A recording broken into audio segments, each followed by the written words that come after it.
Hello dear student, welcome. तभी next topic discuss कर रहे फॉरेन करेंसी अकाउंटिंग स्टैंडर्ड 11। तो इसका शॉर्ट नोट थ्योरी एक्सप्लेनेशन क्या है। तो जो अकाउंटिंग स्टैंडर्ड 11 वो किसके साथ डील करता है, फॉरेन ट्रांजैक्शन, मतलब इंपोर्ट एक्सपोर्ट। मतलब कोई भी इंडिया का ट्रेडर बिजनेसमैन फॉरेन से गुड्स इंपोर्ट करता है, एक्सपोर्ट करता है, उसकी जर्नल एंट्रीज होती है, उसका क्या रूल्स होता है, फाइनल अकाउंट कैसे बनता है। तो AS11 deals with accounting treatment of foreign currency AS11 transaction, जिसमें इंपोर्ट ट्रांजेक्शन होता है। इंपोर्ट का मतलब होता है परचेस करते, राइट। इधर एंट्री आती है परचेज टू पार्टी, पार्टी का नाम डालेगा। एक्सपोर्ट का मतलब होता है सोल्ड, हम लोग बेचते हैं, ओके। तो बेचेंगे तो पार्टी टू सेल। जब भी इंपोर्ट करेंगे तो अपने को क्या करना पड़ता है, पेमेंट करना पड़ता है। और जब भी एक्सपोर्ट करेंगे तो अमाउंट क्या करेंगे, रिसीव करेंगे, राइट। और जो भी अमाउंट रहता है वो डॉलर में रहता है, उसको रुपीज़ में कन्वर्ट करना पड़ता है। तो फॉरेन एक अकाउंट बनता है, फॉरेन एक्सचेंज अकाउंट बोलते हैं, राइट। तो इसमें क्या होता है, डेबिट और क्रेडिट होता है।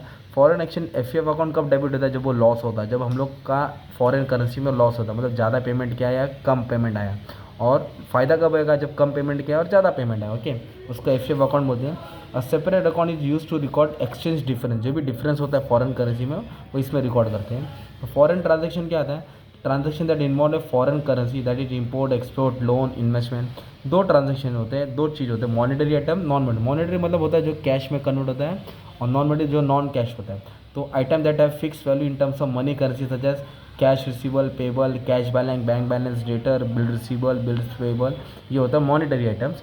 और नॉन मॉनिटरी आइटम्स वो होता है that not have fix value in terms of currency, currency की उसकी फिक्स वैल्यू रहती नहीं है। Such as inventory, property, fix asset, share capital, जो बैलेंस शीट है वही वैल्यू रहती है, ऐसा, ओके। याद रखना, ऑब्जेक्टिव्स में भी आता है। और एक होता है फॉरेन करेंसी से currency other than reporting currency, है ना। तो फॉरेन करेंसी क्या है, वो करेंसी जो रिपोर्टिंग करेंसी से अलग होती है, होम करेंसी से अलग होती है।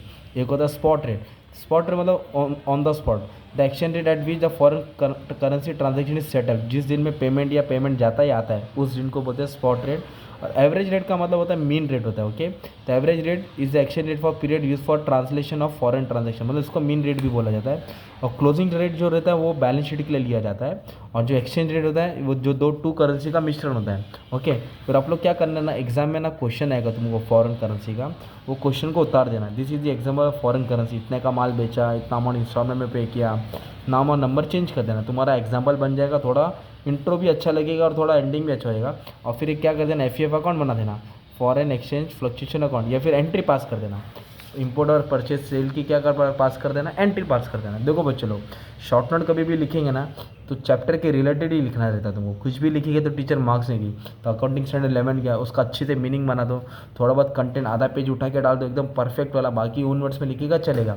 और थोड़ा बहुत तुमको एग्जाम में ब्लैंक्स आएगा, ऑब्जेक्टिव्स आएगा, 2-3 सेंटेंस वहाँ उठा के डाल सकते हो आप लोग।